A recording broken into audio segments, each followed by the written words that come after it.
demonstrate the existence of such a risk.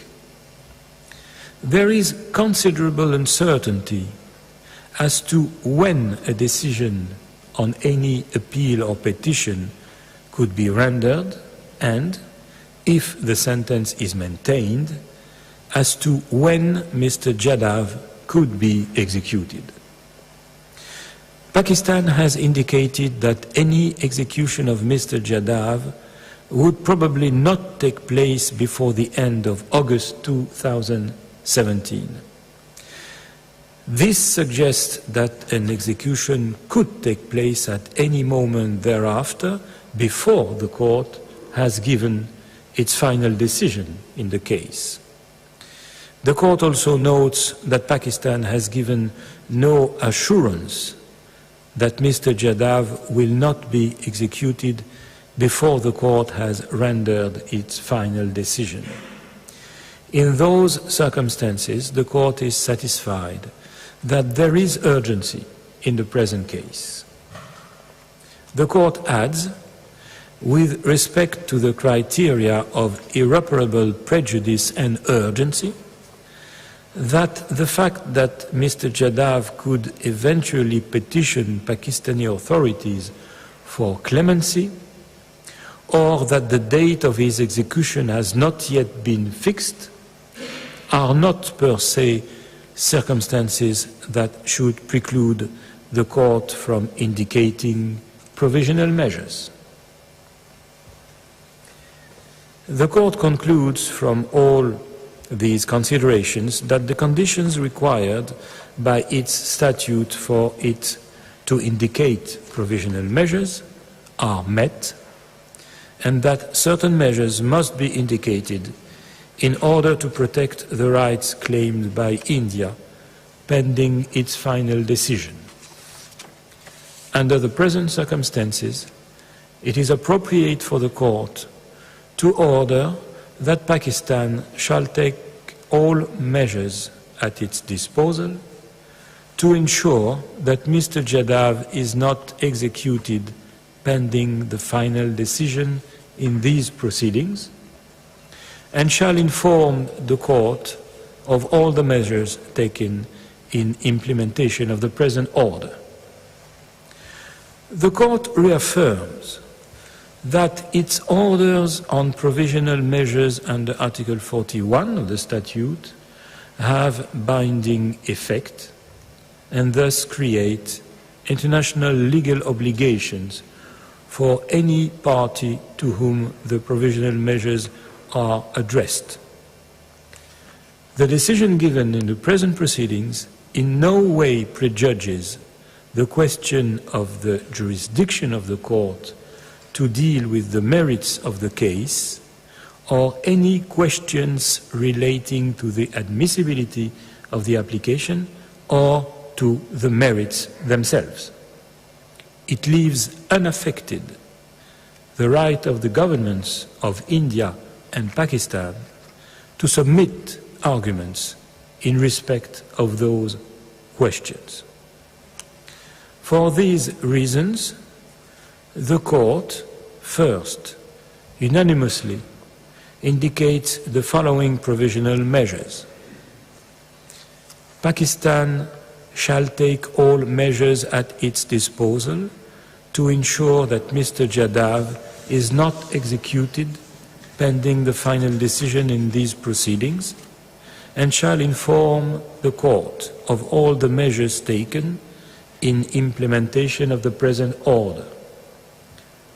2, unanimously decides that until the court has given its final decision, it shall remain seized of the matters which form the subject matter of this order.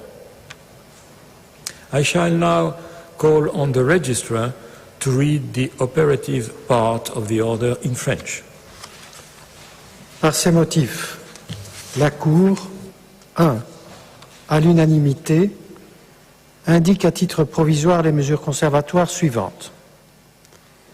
Le Pakistan prendra toutes les mesures dont il dispose pour que M. Jadhav ne soit pas exécuté tant que la décision définitive en la présente instance n'aura pas été rendue et portera à la connaissance de la Cour toutes les mesures qui auront été prises en application de la présente ordonnance.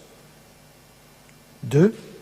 À l'unanimité, décide que, jusqu'à ce qu'elle rende sa décision définitive, la Cour demeurera saisie des questions qui font l'objet de la présente ordonnance.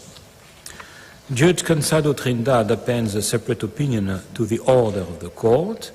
Judge Bandari appends a declaration to the order of the court. The text of the order is available from today in TypeScript. It will be available shortly on the court's website. The printed text will be available in due course. As the court has no further business before it today, I declare the sitting closed.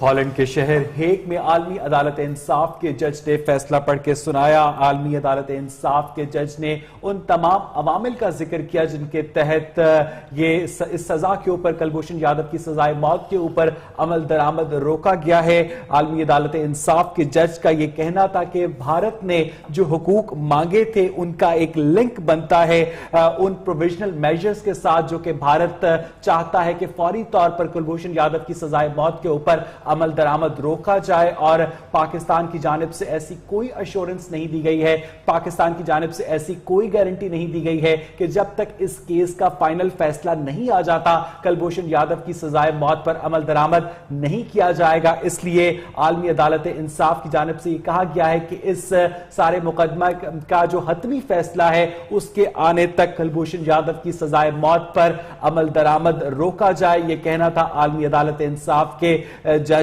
Ronnie Abraham का। इस मौके पर एक बात वाज़ेह होती है कि किसी मौके पर भी आलमी अदालत इंसाफ की जानिब से कुलभूषण को बेकसूर करार नहीं दिया गया या ये नहीं कहा गया कि वो भारत के लिए जासूसी नहीं करता था।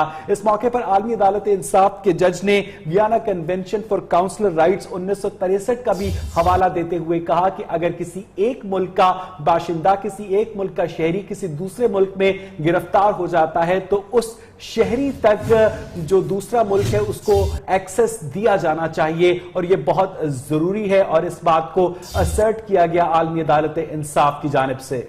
अहम अदालती फैसले से मुतालिक आपको अपडेट कर रहे हैं। आलमी अदालत इंसाफ ने भारतीय जासूस कुलभूषण यादव केस की समाअत पर फैसला सुनाया है। अहम फैसला सामने आया है और इस केस के जज रोनी अब्राहम ने अहकामात जारी किए कि आलमी अदालत ने कुलभूषण की फांसी पर अमल दरामद रोक दिया है। साथ ही साथ कुलभूषण के मामले पर दायरा इख्तियार से मुतालिक पाकिस्तान का एतराज आलमी अदालत ने मुस्तरद कर दिया है। जज ने केस का फैसला सुनाया और कहा कि भारत ने पाकिस्तान से काउंसलर तक रसाई मांगी, जबकि 23 जनवरी को पाकिस्तान ने भारत को इंक्वायरी करने का कहा, जबकि कुलभूषण की यादव से कोई अपील दायर नहीं की गई, जबकि उसके पास 40 दिन का वक्त भी था और इस वक्त में भी कोई अपील दायर नहीं की गई। इससे पहले जज ने कहा कि भारत हमें केस के मेरिट पर मुतमईन नहीं कर पाया, ताहम आलमी अदालत ने कुलभूषण यादव की फांसी पर अमल दरामद रोक दिया। इसी हवाले से मजीद बात करेंगे। Senior anchor person Ahmed Qureshi हमारे साथ मौजूद हैं। अहमद, ये फैसला आपने भी देखा होगा, सुना होगा। आलमी अदालत इंसाफ ने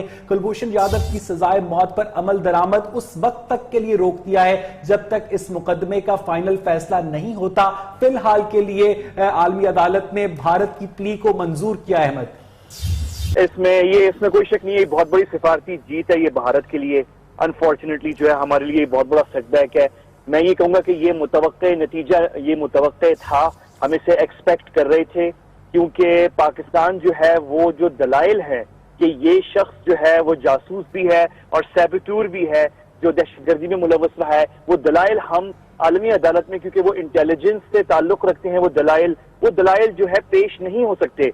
और ये जो कन्फेशनल वीडियो है ये बुनियाद नहीं बन सकती एक केस लड़ने की एक इंटरनेशनल फोरम पे। तो हम अपने जो तमाम बातें हैं जो हम कर सकते थे गुलबशन के हवाले से और जो कर रहे हैं वो हम आलमी अदालत में नहीं कर सकते, ये चीज एक्सपेक्टेड थी। अब यहाँ पे अनफॉर्चुनेटली सवाल पाकिस्तान में ये उठेगा, अब जाके आप देखिएगा कि ये सवाल उठेगा कि अगर हमें ये चीजें पता थी और ये बेसिक कानूनी बातें हैं तो पाकिस्तान ने क्यों इंटरनेशनल आर्बिट्रेशन एक्सेप्ट की, हुकूमत ने क्यों आर्बिट्रेशन एक्सेप्ट की, ये मेजर सवाल है। नहीं अहमद, पाकिस्तानी वकील खाबर कुरैशी की जानिब से तो इंटरनेशनल कोर्ट ऑफ जस्टिस की जुरिस्डिक्शन ही को चैलेंज किया गया था।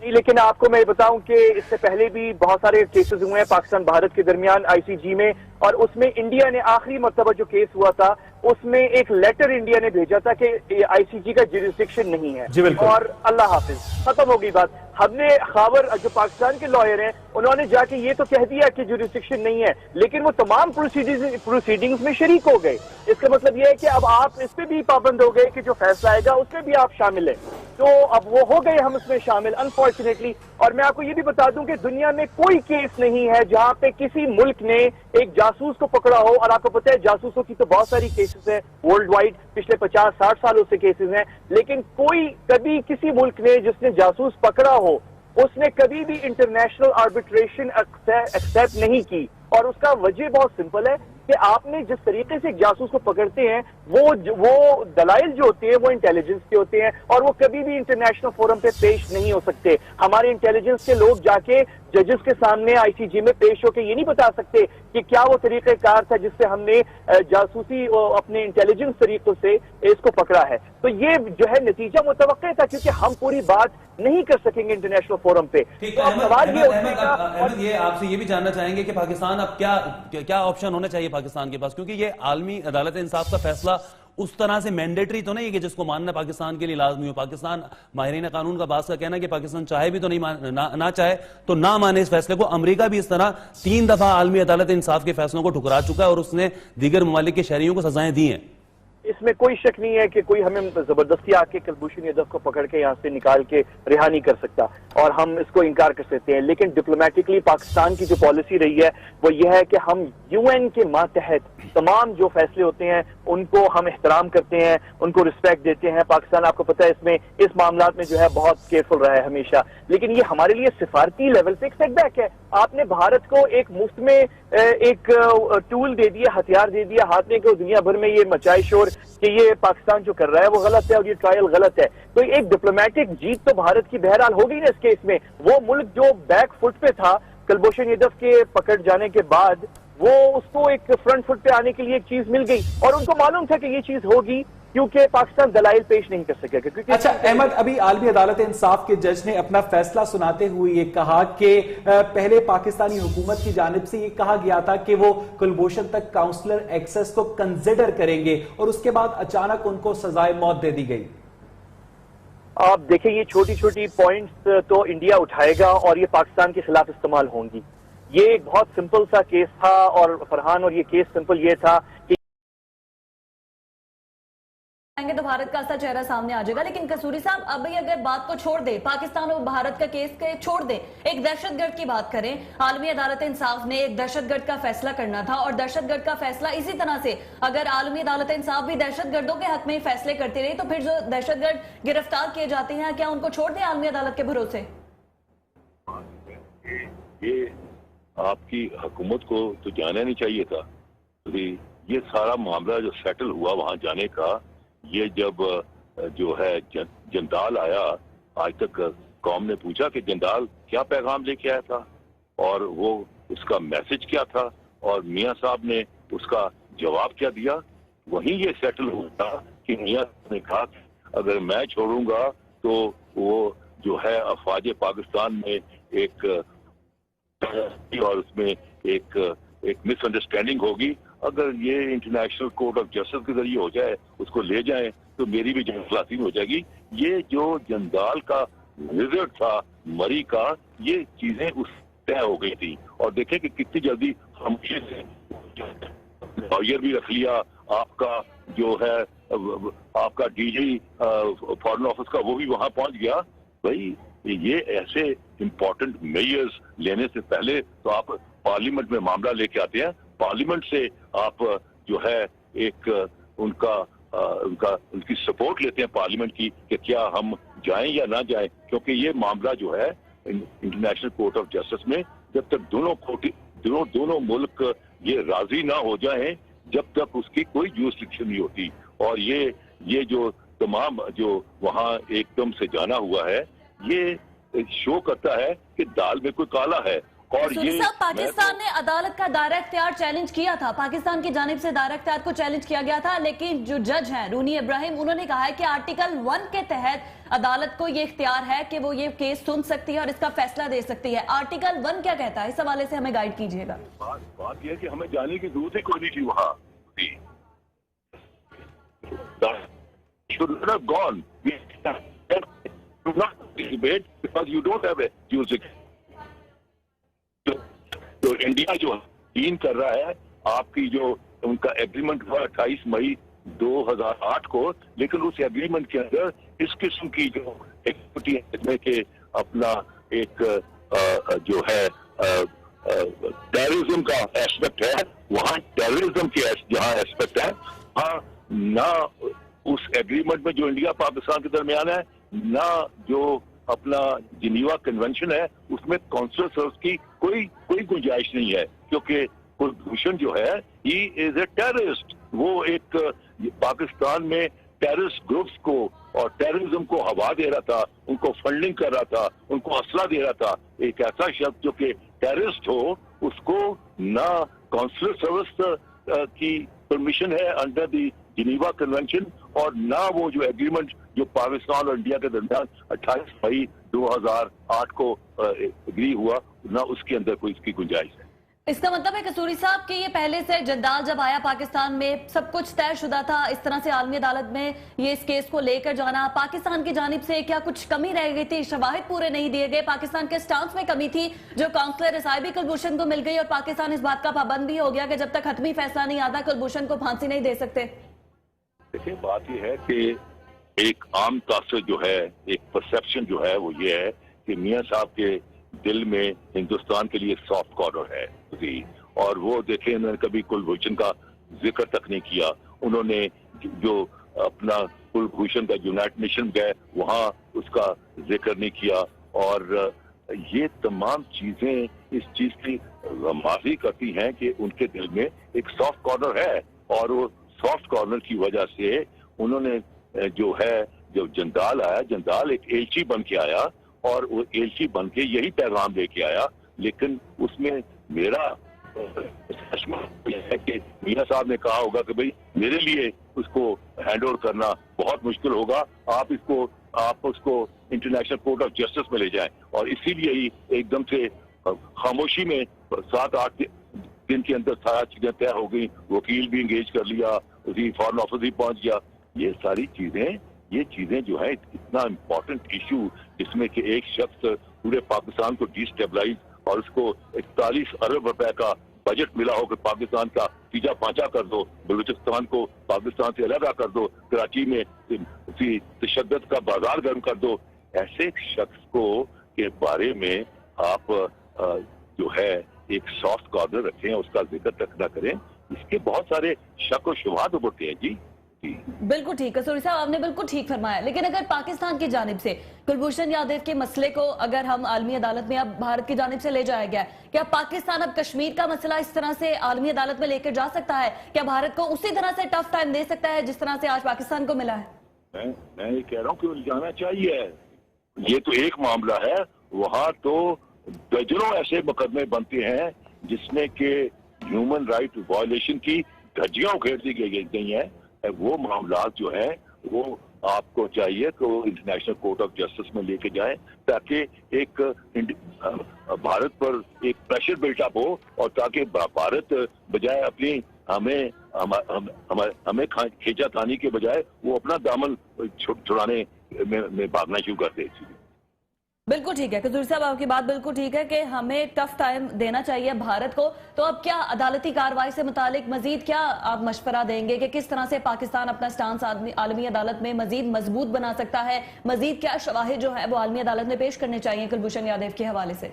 मैं समझता हूँ कि पाकिस्तान को इससे पहले के पाकिस्तान जो है, जो 15-20 से जो कश्मीर में जो जुल्म और तशद्दुद की दास्तान और जो मामलात हैं, उनका पूरा एक डॉसियर बना के आप 10-15 केसेस इंडिपेंडेंटली वहाँ फाइल कर दें।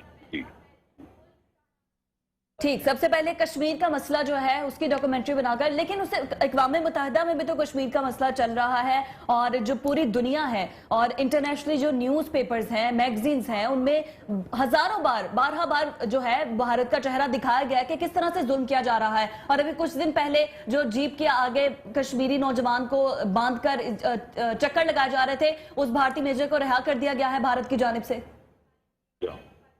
ये सारी चीजें आपको इसकी बाकायदा एक केस बना के, डॉक्यूमेंटेशन बना के आपको वहाँ दिखानी होगी कि ये है हिंदुस्तान का असली चेहरा, जो हिंदुस्तान दुनिया में बेच रहा है कि वो it is the largest democracy in the world. तो आपने दिखाना है कि लार्जेस्ट ठीक है, न्यूमेरिकली पॉपुलेशन के लिहाज से लार्जेस्ट है, लेकिन क्या हिंदुस्तान हकीकत में डेमोक्रेसी है? नहीं, वो हकीकत में डेमोक्रेसी नहीं है। वहाँ ब्राह्मण डेमोक्रेसी है, जहाँ ब्राह्मण के और राइट्स हैं, शूद्र के और हैं, क्षत्रिय के और हैं, और दलित के तो है ही नहीं। और बाकी जो रिलीजियस माइनॉरिटीज हैं, उनका हाल तो दुनिया के सामने है कि जो कश्मीर जो उन्होंने अपना के अंदर क्रिश्चियंस के चर्चेज जलाए, क्रिश्चियंस को उन्होंने जलाया। मुसलमानों के साथ तो वो हर ईद, बकरीद, होली और दिवाली पर वो मुसलमानों के लहू से होली खेलते हैं। सिखों के साथ जो उन्होंने जुल्म किया, ये तमाम चीजें पाकिस्तान को लेके जानी चाहिए और ये आर्गुमेंट में बात करनी चाहिए कि हिंदुस्तान किस मुंह से मुंह उठा के इंटरनेशनल कोर्ट ऑफ जस्टिस में आ गया। ये है उनका स्थिति, क्योंकि जो वकील उन्होंने जो हमने किया वो कानूनी बातें तो कर रहा था, लेकिन उसका पॉलिटिकल एस्पेक्ट को नहीं लेके जा रहा था। वहाँ आपको एक किसी अग्रेसिव लॉयर की जरूरत है, जो कि अदालत के अंदर भी और अदालत के बाहर भी अग्रेसिवली हिंदुस्तान के खिलाफ, जो कि इंटरनेशनल प्रेस को। बिल्कुल ठीक, कसूरी साहब आप बिल्कुल ठीक फरमा रहे हैं कि पाकिस्तान को स्टेप लेने चाहिए, पाकिस्तान को सारा पोर्टफोलियो जितने भी डॉक्यूमेंट्री है वो देनी चाहिए, लेकिन फिर पाकिस्तान की खुद नीयत ना तो क्या किया जा सकता है। लेकिन अगर बैक टू कुलभूषण यादव के हवाले से बात करें तो अब उसको काउंसलर रिसाई भी मिल गई है भारत की, और साथ ही साथ उसको फांसी के लिए भी अभी जब तक हतमी फैसला नहीं आता रोक दिया गया। पाकिस्तान क्या दोबारा से री अपील कर सकता है काउंसलर रिसाई को खत्म करने के लिए? लेकिन बात यह है कि अब ये क्योंकि मेरी to be very honest about it, मेरा international law is not my field of law। ये तो कोई जो international law का कोई माहिर वकील है वो सारी चीजें बताएगा, लेकिन मुझे इतना पता है कि ये हिंदुस्तान जो है वो आर्टिकल 36 से तहत गया है, जिसका कि मैंने जिक्र कर दिया है। इसमें जो कोर्ट जो है जुरिसडिक्शन लेती है या क्रिकेट की बुनियाद पर या UN चार्टर की बुनियाद पर, एग्रीमेंट की बुनियाद पर या कन्वेंशन की बुनियाद पर, और ये हमारा केस ये है कि किसी भी बुनियाद पर ये उनको हक नहीं पहुंचता इंडिया को कि वो जाकर यूनाइटेड में इंटरनेशनल कोर्ट ऑफ जस्टिस का दौरा कर बैठाएं, क्योंकि हमने माजी में 3 दफा गए और तीनों दफा हिंदुस्तान ने अपोज किया कि ये कोर्ट को ये जुरिसडिक्शन नहीं है। हमें भी ये जो अपोज जो सिर्फ अंदर जाके नहीं बल्कि हमें बाहर से करना चाहिए था कि हम नहीं आएंगे। We will not submit ourselves to the court because court की कोई जुरिसडिक्शन नहीं। अब तो आपने जब पाकिस्तान आलमी अदालत में ये पानी का मसला लेकर गया था, जब भारत की जानिब से कहा जा रहा था कि इंटर ट्रीटी जो है इंडस वाटर वो सारा खत्म कर दिया जाएगा, मुआहिदा जो है वो खत्म कर दिया जाएगा, जब पाकिस्तान गया तो फिर आलमी अदालत ने ये केस नहीं सुना। आपको काफी देर तक बात कर सकता हूँ। मैंने I am committed on an Indian television, जहाँ मेरा जाना बहुत दूरी है, क्योंकि वो जब तरफा इंडिया वाले बात करेंगे तो मैं वहाँ कमिटेड हूँ। मैं I am leaving for programme on the Indian television. Thank you very much. ठीक है, अहमद रजा कसूरी साहब हमारे साथ मौजूद थे। अब उनका कहना था कि पाकिस्तान को अब जो है वो क्लियर स्टांस लेना चाहिए है और कश्मीर के मामले पर जो कुछ भी हो रहा है उसका असल चेहरा जो है वो आलमी अदालत को दिखाना चाहिए। इसी पर बात करने के लिए सीनियर दिफाई तज्जियाकार रहीमुल्लाह यूसुफजई साहब हमारे साथ मौजूद हैं, उनसे बात कर लेते हैं। रहीमुल्लाह यूसुफजई साहब, बहुत शुक्रिया आपके वक्त के लिए। क्या कहेंगे, आज आलमी अदालत ने जो फैसला सुनाया है, हतमी फैसला नहीं सुनाया है, लेकिन कुलभूषण को काउंसलर रिसाई भी मिल गई है और फांसी पर हुक्म इम्तनाई भी जारी कर दिया गया है? हाँ, यकीनन ये जो फैसला आया है ये मेरे ख्याल में मुतवक्के था, इसलिए कि भारत ने ये इंसानी हुकूक के हवाले से इस मसले को उठाया। और आजकल तो आपको पता है कि ये बात होती है कि किसी के खिलाफ अगर फैसला होता है तो उसको हक पे मिलना चाहिए कि वो अपना दिफा करे। तो शायद भारत ने ये जो स्टैंड लिया कि उस तक कौंसलर रसाई नहीं थी या उसको दिफा का मौका नहीं दिया गया, तो उसको उन्होंने ठीक जाना। पाकिस्तान का केस जो है वो तो मेरे ख्याल में थोड़ा कमजोर भी था और शायद वो सही तरह वहाँ पेश भी नहीं किया गया। लेकिन यूसुफ जैद साहब, जब वीडियो बयान सामने है, कुलभूषण खुद अपने मुंह से इकरार कर रहा है, उसके बाद अगर बात करें, हमारे पास शवाहिद बिल्कुल कंप्लीट थे। भारत की जानिब से तो पहले माना ही नहीं जा रहा था कि कुलभूषण यादव उन्हीं का एजेंट है या हिंदुस्तान से उसका ताल्लुक है, उसके बाद जाके भारत माना है। क्या हमने अपना केस ठीक तरीके से नहीं लड़ा? ये सारी बातें हमारे पास हैं, लेकिन पहली बात तो ये है कि अभी हतमी फैसला होना बाकी है। तो अभी पाकिस्तान के पास वक्त है कि अपने केस को मजबूत बनवाए। और ये जो आप कह रही हैं कि उसको जाहिर है वो एतराफ़ कर लिया था, उसका कन्फेशनल स्टेटमेंट भी आ गया था कि वो भारत के खुफिया इदारे के लिए काम कर रहा है। लेकिन ये बात जो है ये अदालत को जो है बतानी पड़ेगी, समझानी पड़ेगी और उसके लिए दलील देनी पड़ेगी। तो जाहिर है जो हम तो ये कहेंगे यहाँ पर कि हमारा केस बड़ा मजबूत है, लेकिन ये है कि हमें इस केस को इस तरह मजबूत बनाना है ताकि पाकिस्तान के हक में फैसला हो जाए। तो इसलिए मैं कह रहा हूँ कि यूसुफ साहब, जैसे आपने कहा कि पाकिस्तान के पास वक्त है कि वो अपने केस को मजबूत बनाए, पाकिस्तान के केस को तो वहां पे कहा ही नहीं जा रहा कि पाकिस्तान की तरफ मौकफ जो है, पाकिस्तान के सबूत में कमजोर हैं। वो तो आलमी अदालत ने कहा है कि भारत हमें केस के मेरिट पर मुतमईन नहीं कर पाया है और भारत को उन्होंने और फैसिलिटेट किया है। पाकिस्तान की तो भी बात ही नहीं हो रही। देखिए, बात यही है ना कि उन्होंने तो हतमी फैसला नहीं किया, लेकिन जो आलमी फैसला किया है उसमें कौंसलर एक्सेस दे दिया गया है। भारत की डिमांड थी और जो पाकिस्तान नहीं मान रहा था, तो वो तो एक उनको ये एडवांटेज तो हासिल हो गया कि कौंसलर जाके उनको सफारती अमला जाके मिलेगा और उनसे मशवरा करेगा और अपना केस मजबूत बनाने की कोशिश करेगा। लेकिन जो बाकी देखें, हतमी फैसला जब होगा तो फिर देखा जाएगा ना कि कौन केस जीता है, कौन हारा है। ये तो आर्जी फैसला है और ये कौंसलर एक्सेस जो है ये तो अक्सर मिल जाता है, इसमें तो कोई मेरे ख्याल में बड़ी बात नहीं। लेकिन ये है कि इस फैसले के ऊपर फिलहाल अमल दरामद नहीं होगा, तो जाहिर है फिर वो दोनों फरीक जो हैं उनको वक्त मिल गया है, तो वो इसके बारे में मजीद दलाइल दें, अपने केस को मजबूत बनाएं। लेकिन ये है कि अगर हमारी ये तवक्को थी कि ये जो है फैसला बिल्कुल एकदम पाकिस्तान के हाथ में हो जाएगा, तो शायद वो तवक्को पूरी नहीं हुई। लेकिन हम ये कह सकते हैं कि अभी मजीद भी वक्त है। और साहब, आपको लग रहा है कि फैसला पाकिस्तान के हक में होगा? देखें, अब ये तो डिपेंड करता है हालात के ऊपर, और इसमें यह है कि जो इंटरनेशनल कोर्ट ऑफ जस्टिस है या जो इस तरह के इदारे होते हैं, तो वो तो ये दावा करते हैं कि वो जिम्मेदार हैं और वो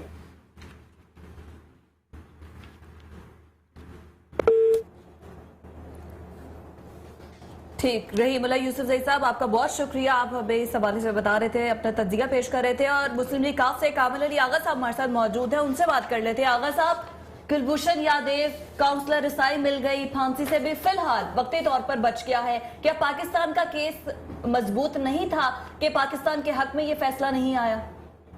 देखिए, ये मैं तो जाती तौर पे ये समझता हूँ कि हुकूमत ने भारतीय हुकूमत के साथ कोई अंदर खाने कोई मिल मिला के ये सारा केस जानबूझ के इनिशिएट करवाया है, और उसकी वजह मैं ये समझता हूँ कि ये चाहते ये थे कि ये कुलभूषण को जो है वो भारत के हवाले कर दिया जाए, लेकिन ये नाकाम हुए उस वक्त जब पाकिस्तानी फौज ने इसका ट्रायल करके इसको फांसी की सजा दे दी, और फिर उसके बाद आर्मी चीफ ने ये कह दिया कि हम हर सूरत में इसकी फांसी के ऊपर अमल दरामद जो है वो यकीनी बनाएंगे। तो कोई रास्ता नहीं रह गया था, क्योंकि ये जो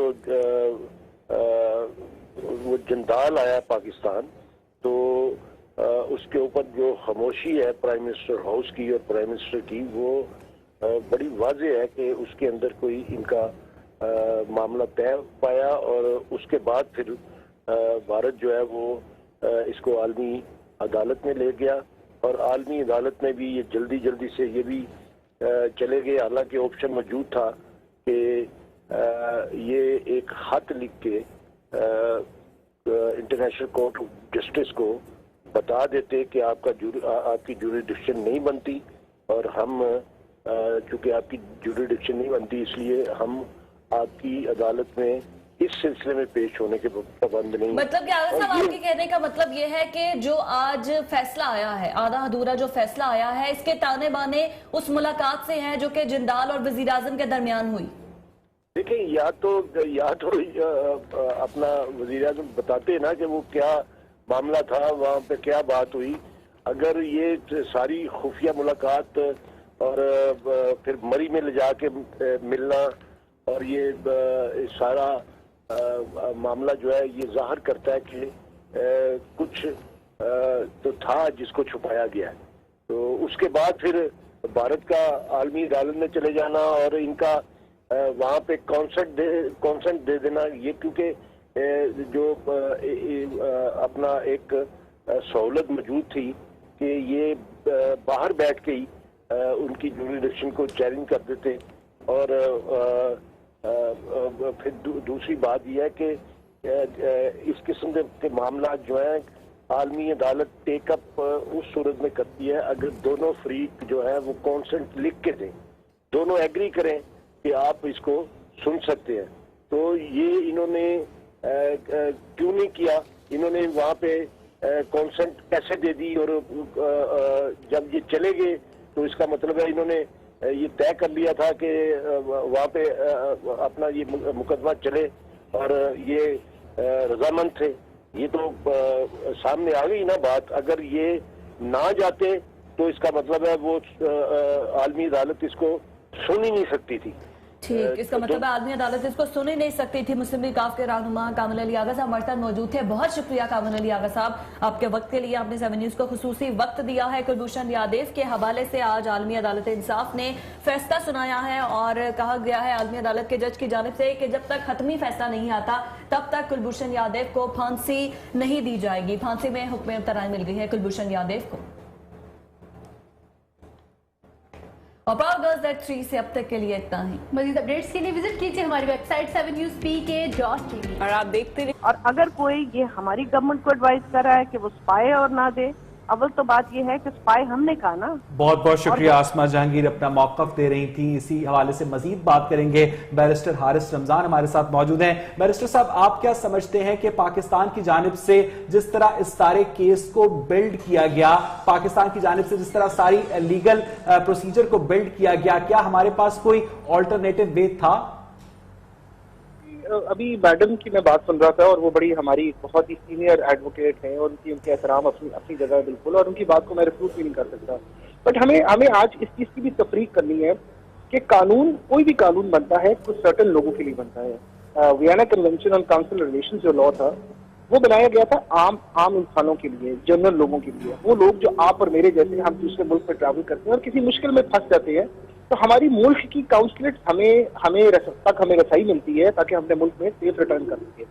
ये सीक्रेट और पायस किस्म के जो कवानीन है, इनको कभी भी इस तरह के लोगों के लिए इस्तेमाल नहीं किया जा सकता जो कि एंटी स्टेट एक्टिविटीज करते हैं। मैं हारिस, ये बड़ी अहम बात है क्योंकि जेनीवा कन्वेंशन का इतलाक जासूसों के ऊपर नहीं होता, लेकिन Vienna convention for consular relations 1963 का इतलाक हर शहरी के ऊपर होता है, ये कहना था आईसीजे का। जी, मैं गुजारिश आपसे यही करना चाह रहा हूँ कि अगर आपको कुछ अर्सा पहले याद हो तो एक रेमंड डेविस केस इस मुल्क में हुआ था जिसके ऊपर एक बहुत ज्यादा एक कंफ्यूजन जो है वो फैली थी और तब भी ये सवाल उठ के आया था कि क्या एक शख्स जो कि इतनी जबरदस्त क्वालिटी रखता है कि वो ऐसी एंटी स्टेट एक्टिविटी में कहीं पाया जा सकता है, वो एलिजेड है जो भी है, लेकिन क्या उसको डिप्लोमेटिक कवर दिया जा सकता है? क्या इतनी सीक्रेट और जबरदस्त कन्वेंशन जो है उसको कवर दे सकती है? खैर, ये एक लंबी लीगल डिबेट है, हम आपस में लॉयर्स बहुत ज्यादा डिबेट में जा सकते हैं। मगर आपका सवाल जो था उसका मैं जवाब इस तरह दूंगा कि डे 1 से हमारे लॉयर्स को कंसल्ट होना चाहिए था। हर फोरम पे, लीगल फोरम के ऊपर इसको एजिटेट प्रॉपर तरीके से करना चाहिए था, ताकि आज तक जब ये इंडिया केस लाया था हमारे पास बहुत जबरदस्त शवाहिद होते, लेटर्स होते, हमारे पास लिखे हुए वो सारे मरासले होते जिसको बेस बना के हम आईसीजे को ये बताते कि इस शख्स ने ये कुछ किया था और हमने इन एरियाज पे इन जगहों पे एजिटेट कर सके हुए हैं, और वही सारी चीजों को बेस बनती। प्रॉब्लम फिर वही आती है, lack of good legal advice. लेकिन ये तमाम काम करने का मतलब ये था हारिस कि हम आईसीजे की जुरिस्डिक्शन को एक्सेप्ट कर रहे हैं। देखिए, बात ये है कि मैं आपको हमेशा कहता हूँ तारीख से सबक हमें सीखना चाहिए।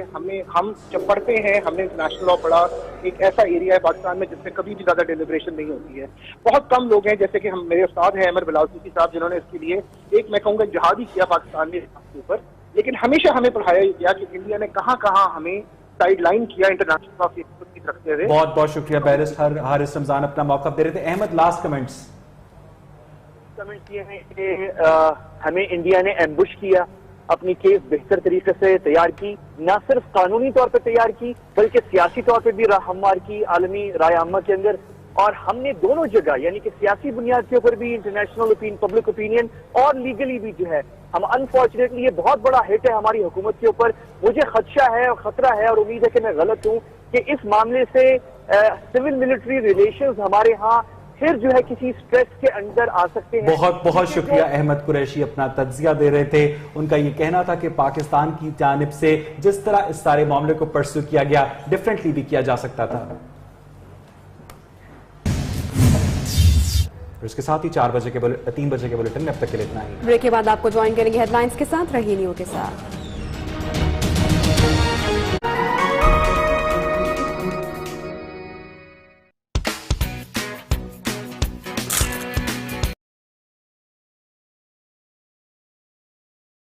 नब्बे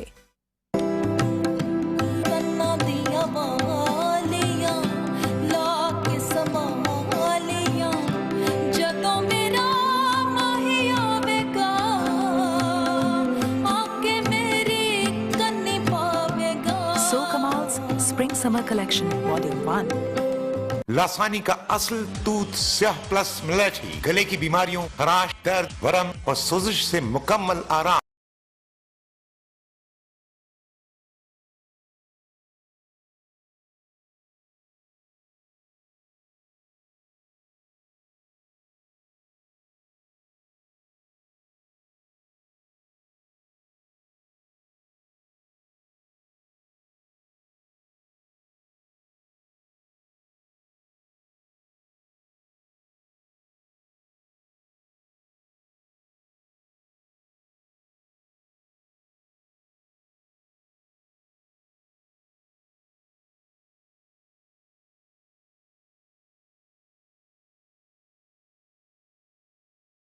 The power to indicate provisional measures when irreparable prejudice could be caused to the rights which are the subject of judicial proceedings.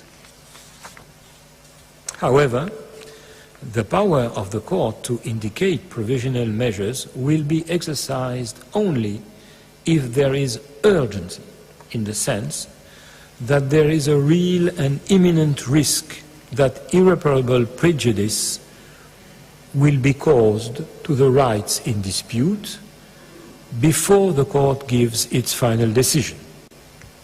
The court must therefore consider whether such a risk exists at this stage of the proceedings. Without prejudging the result of any appeal or petition against the decision to sentence Mr. Jadaf to death, the court considers that consular रसाई दे।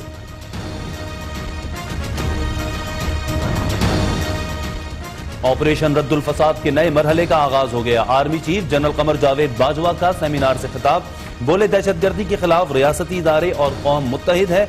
Security खतरात में कमी से मुल्क में तरक्की की राहें